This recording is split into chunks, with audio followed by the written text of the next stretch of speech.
Permintaan maaf Edi Darmawan kepada Otto Hasibuan akhirnya mendapat tanggapan dari sang kuasa hukum.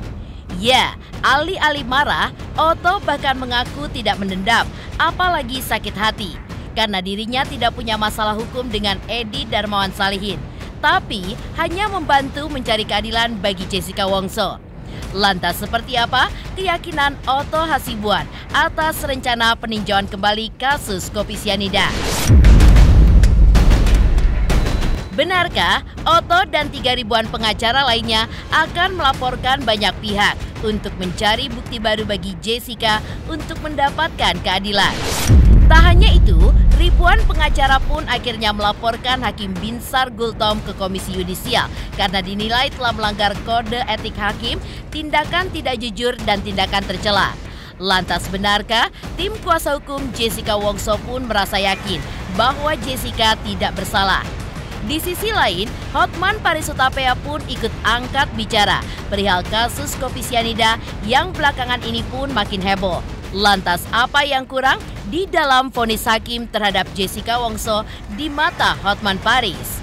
Pemirsa, bersama Intens Investigasi, kami hadirkan kabar terkini, terpercaya, dan teraktual. Tetapi sebelumnya, jangan lupa untuk like, subscribe, dan juga share channel YouTube ini.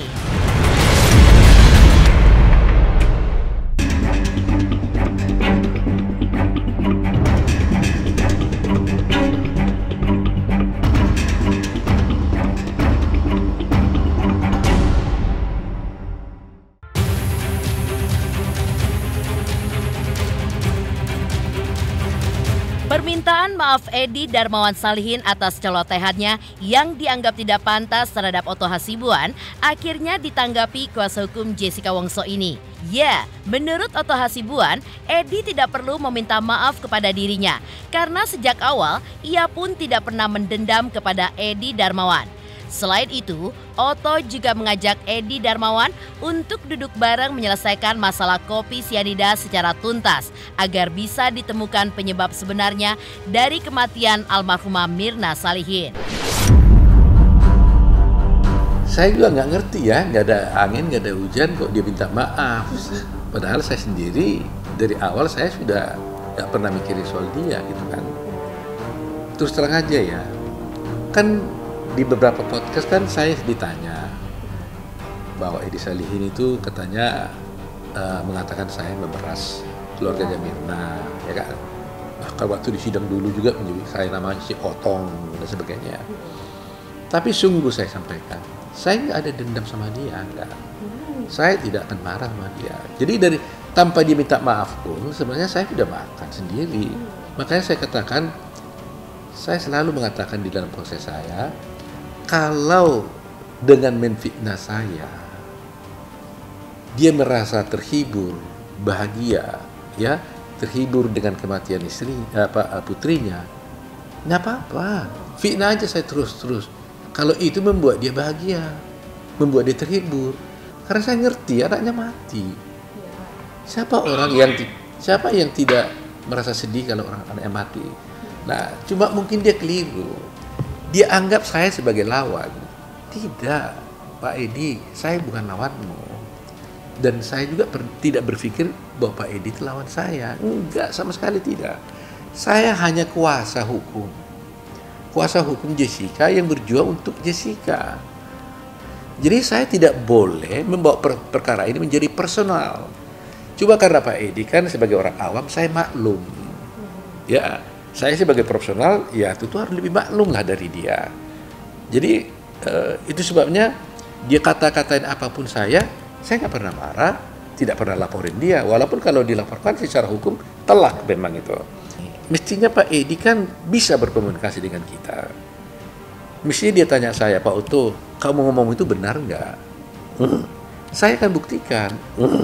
Kalau penjelasan saya ini sama dia nggak dia terima, ya sudah nggak apa-apa. Ya kan? Tapi kalau dia bisa terima, kan bisa membuka tabir siapa yang membunuh, apa kebetulan ada membunuh atau tidak. Bukannya Pak Edi tidak ingin mengetahui sebab matinya anak yang sebenarnya. buat Pak Edi kan nggak bagus juga kalau dimaksakan Jessica padahal bukan Jessica. Itu kan nggak bagus juga buat Pak Edi kan. Jadi misterius jadinya kan. Pertama, saya mau izin dulu minta maaf ke Otto Hasibuan. Setelah saya pikir-pikir, ternyata lawyer Otto Hasibuan ini, Bapak Otto Hasibuan, itu orang baik.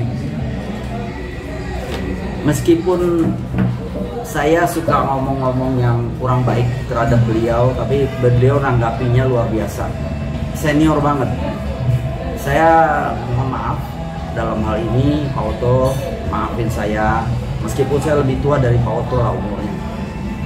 Cuman saya jadi malu seorang Pak Otto bisa memaafkan saya hal-hal yang saya ngomongnya tidak pantas. Dan hari ini mungkin terakhir saya keluar, kalau bisa terakhir lah, jangan ditambahin lagi nih ya. Saya mau minta maaf sama Pak Otto. Izinkan maaf saya supaya Pak Otto bisa memaafkan saya. Saya minta maaf, Pak Otto ternyata orangnya baik. Saya yang salah, saya mengakui salah. Ya, Pak Otto mau gampar saya juga saya diem sekarang. Kenapa? Memang mulut saya agak lancang karena saya ayahnya korban. Tapi sekarang saya baru sadari ternyata Pak Otto itu orangnya baik. Ya, bela klien baik, mati-matian, ya. Tapi tolonglah Pak Otto, pas this problem supaya jangan menjadi masalah lebih besar lagi.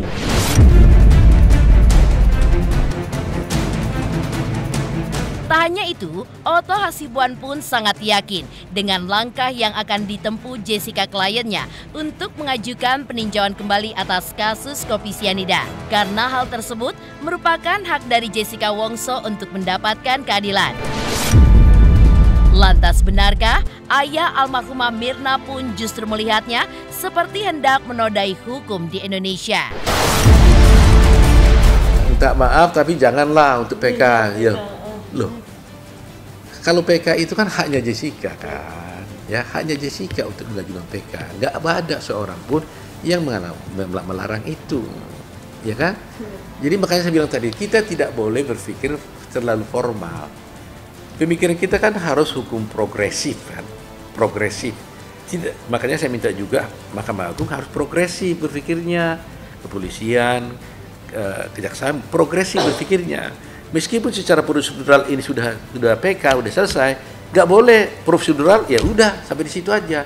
Ini kan keadilan. Saya katakan ada 3 tujuan hukum itu. 1, kemanfaatan. Itu menurut Gustav Raffbruch ya. 1, kemanfaatan. 1, kepastian hukum. 1, keadilan. Ya kan? Nah, yang dipakai sekarang ini kan sudah PK, itu namanya kepastian hukum. Tapi kemanfaatannya kemana? Keadilannya kemana? Kan tidak. Nah, kalau kepastian hukum berbenturan dengan keadilan, maka keadilan yang harus dimenangkan. Jadi meskipun secara prosedural sudah selesai PK, tapi putusan itu tidak adil dan bisa ditinjau kembali, ya harus kita tinjau. Kita kan diperkenankan juga oleh putusan Mahkamah Konstitusi untuk mengajukan PK lebih daripada 1 kali. Nah, dalam rangka itulah maka tentunya kita harus punya bukti. Ada alasan yang kuat untuk bisa masuk PK. Walaupun sebenarnya kalau Mahkamah Agung melihat ya atau kejaksaan melihat dan polisi melihat ada yang keliru dalam suatu peradilan, maka mestinya sebenarnya tanpa kita laporkan pun mereka harus bertindak kan gitu. Pak Otto kan mau PK nih. Saya mau kasih bekal sama Pak Otto supaya dibawa ke PK itu, ya kalau bisa, toh Mirna udah nggak ada, ya. Saya nggak terlalu pusing Pak Otto berhasil atau tidak, karena hukum di Indonesia ini jangan Pak Otto sampai rusakkan di negara kita ini hukum yang sudah begini bagus berjalan. Itu dibuat cedera oleh sesuatu yang hanya karena Netflix itu nggak benar, ya. Jadi saya rasa Pak Otto ngerti lah. Jadi saya mohon maaf lah Pak Otto, ya. Cuma Pak Otto harus dengar omongan saya itu. Saya lebih tua dari Pak Otto.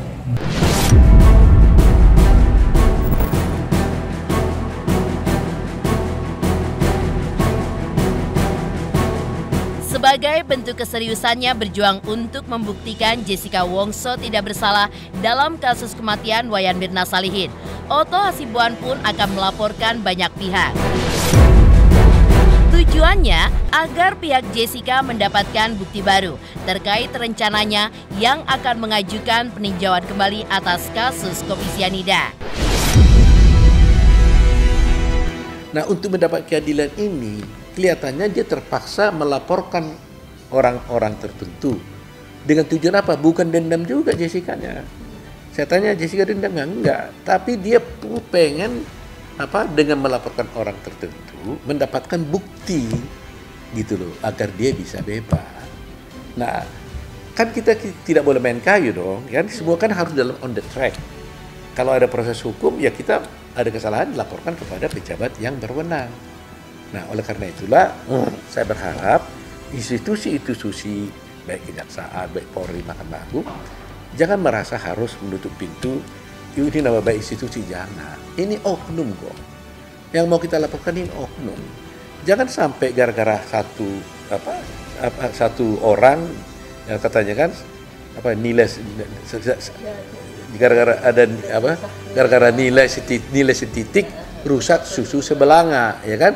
Jangan gara-gara 1-2 orang oknum maka institusi yang jadi namanya tercemar, ya kan? Jangan begitu. Jadi saya berharap bahwa institusi pun sebaiknya bisa bekerja sama dengan kami, ya. Kami bersiapkan bukti-buktinya, ya. Kalau bukti-bukti kami ini tidak relevan, tidak kuat, ya tolak aja, nggak apa-apa, disingkirkan. Tapi kasih pintu dong untuk kami bisa menjelaskannya. Gitu. Mohon maaf kepada semua pengacara, terima kasih. Ya, kalau Anda membantu Pak Otto, saya juga mengucapkan selamat bergabung dengan Pak Otto. Ya. Dicoba aja. Ya. Kalau bisa, ya berarti sempurnalah si Jessica itu. Jadi ya apalagi Mirna juga udah nggak ada. Buat apa? Saya untungnya nggak ada. Kalau Mirna bisa bangun, ya udah berkelahi lah kita. Nggak bisa bangun. Makanya saya nggak pakai lawyer. Bukan nggak percaya lawyer, tapi saya pikir nih anak saya bela sendirilah coba gitu. Saya ngerti lah. Saya kan di Jerman 7 tahun. Itu seranjang sama saya tuh satu roommate itu semuanya orang lawyer itu dari Utrecht, ya, dari Amsterdam, semuanya pada datang itu jago-jago itu di Belanda itu kan hukumnya hebat.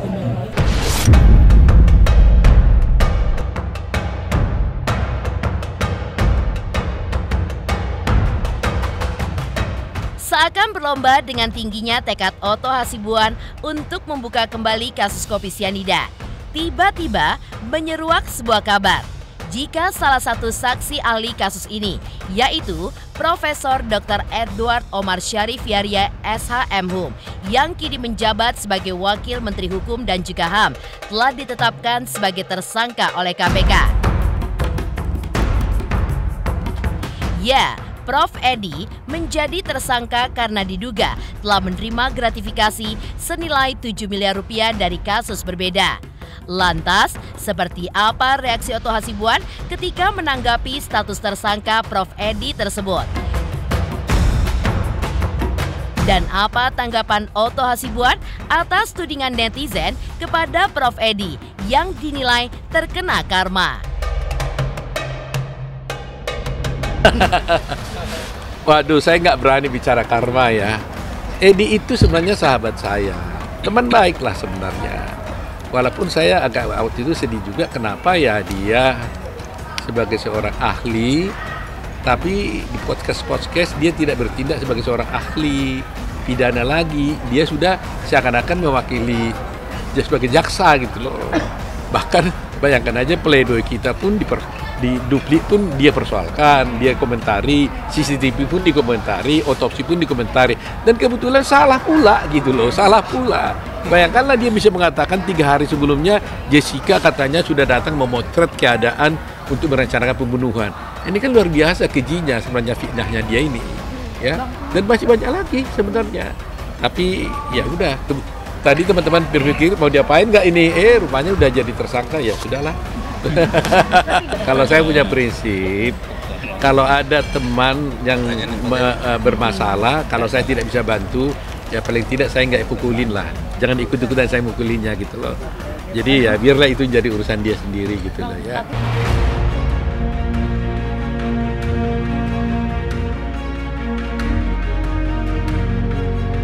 Dari tanggapan Otto Hasibuan soal permintaan maaf ayah Mirna Salihin, lantas benarkah 3.800 pengacara melaporkan hakim yang mengadili perkara kasus kopi sianida ke Komisi Yudisial? Pemirsa Intens Investigasi, jangan lupa saksikan terus Intens Investigasi setiap hari Senin sampai dengan Jumat, tayang 5 kali sehari dan Sabtu tayang 3 kali sehari, yaitu pada pukul 11 siang, 12 siang, 3 sore, 5 sore, dan 6 sore. Tentunya hanya di YouTube channel. Dan pastikan jangan lupa untuk like, subscribe, share, dan juga komen channel Intens Investigasi.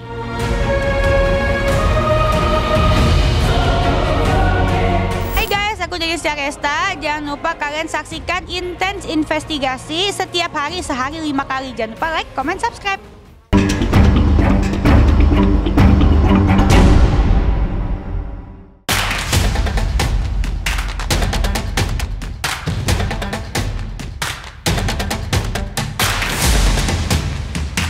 Pemirsa Intens Investigasi, aksi tidak kalah mengejutkan datang dari para kuasa hukum Jessica Kumala Wongso yang berjumlah 3.800 orang, di mana kemarin telah melaporkan Hakim Binsar Gultom yang menangani perkara kopi sianida di Pengadilan Negeri Jakarta Pusat pada tahun 2016 ke Komisi Yudisial.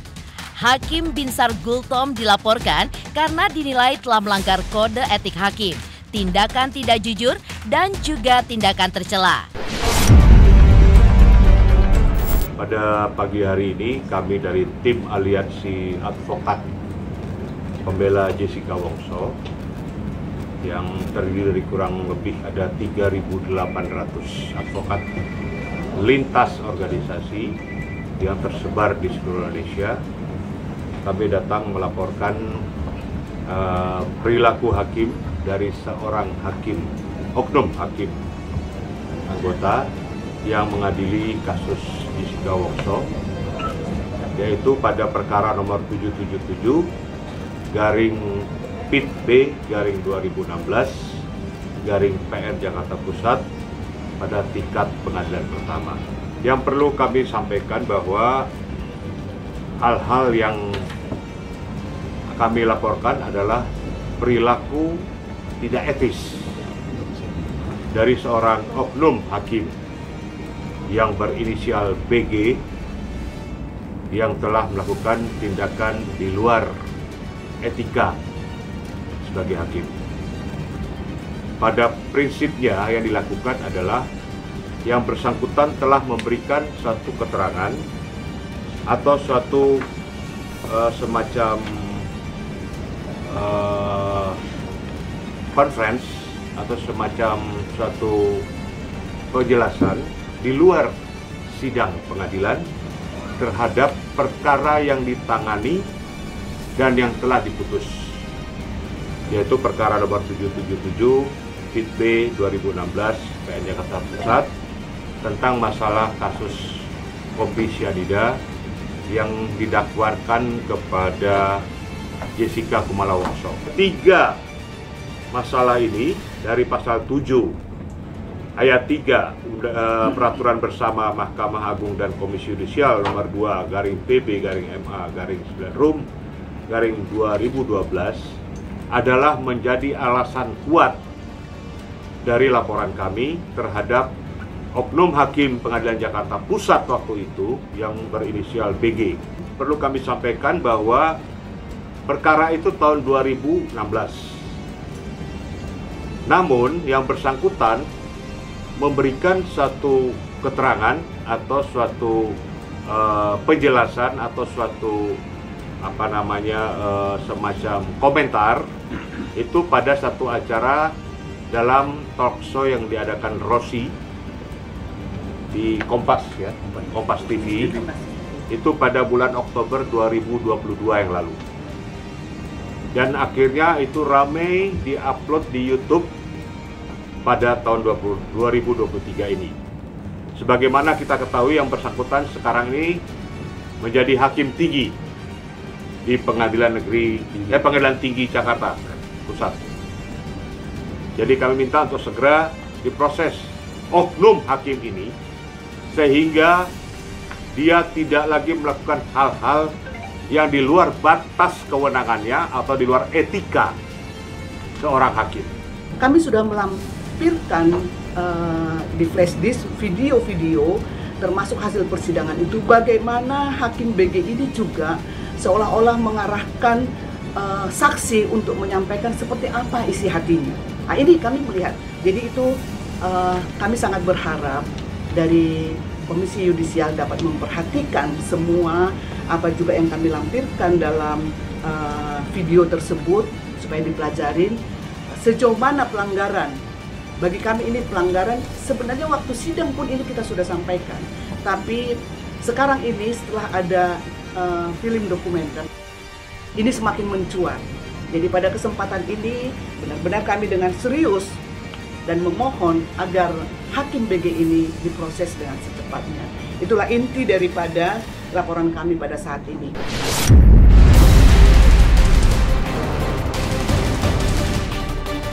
Tak hanya itu, 3.800 pengacara ini pun juga akan melaporkan berbagai oknum dari tingkat penyidikan, penuntutan, sampai peradilan atas peradilan yang mereka nilai sesat atas Jessica Wongso. Karena itulah, mereka pun juga mendesak Komisi Yudisial agar membuka kembali kasus ini. Mereka meyakini bahwa Jessica Wongso tidak bersalah atas tuduhan pembunuhan berencana dan meyakini bahwa kematian Mirna Salihin karena penyakit lambung yang dideritanya, bukan karena racun sianida.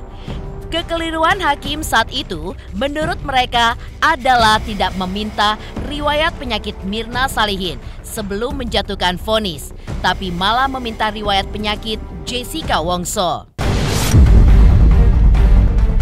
Sekarang kami juga sedang menempuh upaya untuk melakukan berbagai laporan terhadap oknum-oknum tertentu dari tingkat penyidikan, penuntutan sampai peradilan terhadap peradilan sesat yang sudah dilakukan terhadap Jessica Wongso.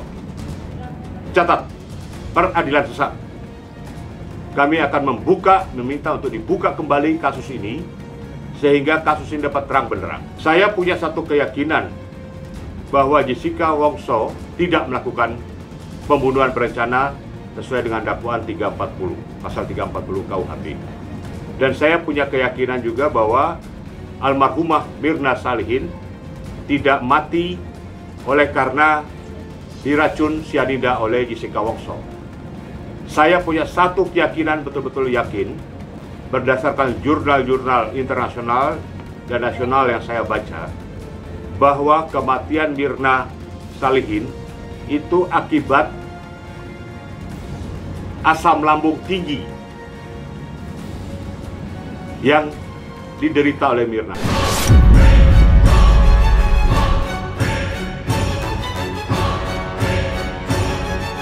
Geger, Persatuan Tim Advokat mendukung Jessica Wongso yang berjumlah 3.800 orang telah resmi melaporkan Hakim Binsar Gultom ke Komisi Yudisial. Lantas, seperti apa tanggapan Hotman Paris Hutapea atas berbagai upaya yang dilakukan oleh pihak pembela Jessica Wongso saat ini?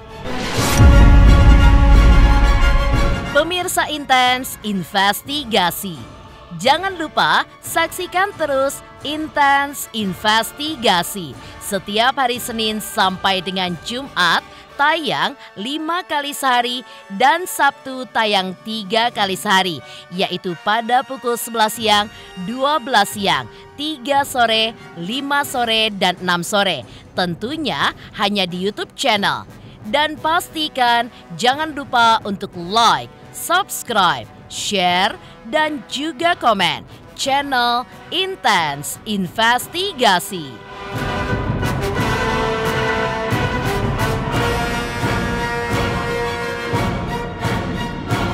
Halo, saya King Saiful Jamil. Jangan lupa saksikan Intens dari Senin sampai Sabtu.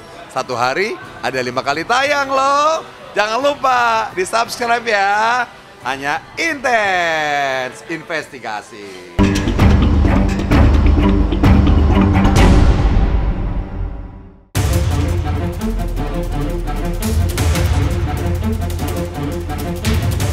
Geger langkah ribuan pengacara yang tergabung dalam Persatuan Advokat mendukung Jessica Wongso telah resmi laporkan Hakim Binsar Gultom ke Komisi Yudisial. Tak kalah geger pula tanggapan advokat senior Hotman Paris atas kasus kopi sianida. Menurut Hotman, wajar kasus tersebut diungkit lagi karena menurutnya Jessica Wongso belum pasti bersalah dan juga belum pasti tidak bersalah.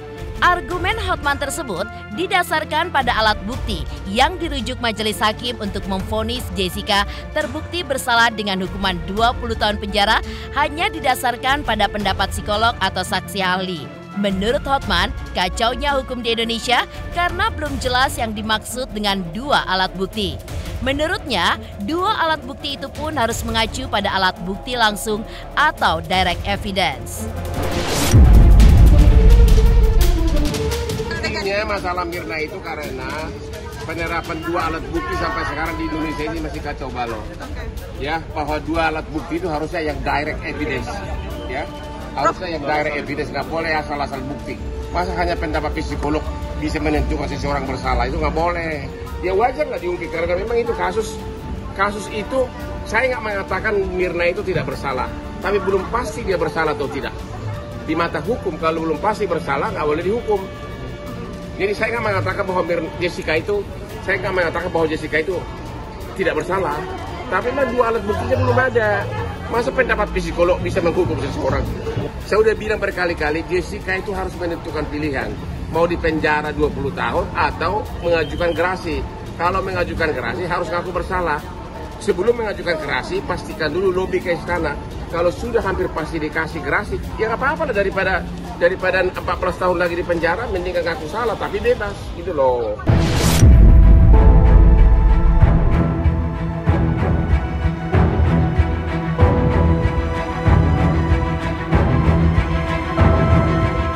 Demikian pemirsa, kabar terkini, terpercaya, dan teraktual yang kami hadirkan hari ini. Jangan lupa saksikan terus Intens Investigasi setiap hari Senin sampai dengan Jumat, tayang 5 kali sehari, yaitu pada pukul 11 siang, 12 siang, 3 sore, 5 sore, dan 6 sore. Serta Sabtu tayang 3 kali sehari, pukul 11 siang, 3 sore, dan 6 sore. Tentunya hanya di YouTube channel. Dan pastikan jangan lupa untuk like, subscribe, share, dan juga komen channel Intens Investigasi.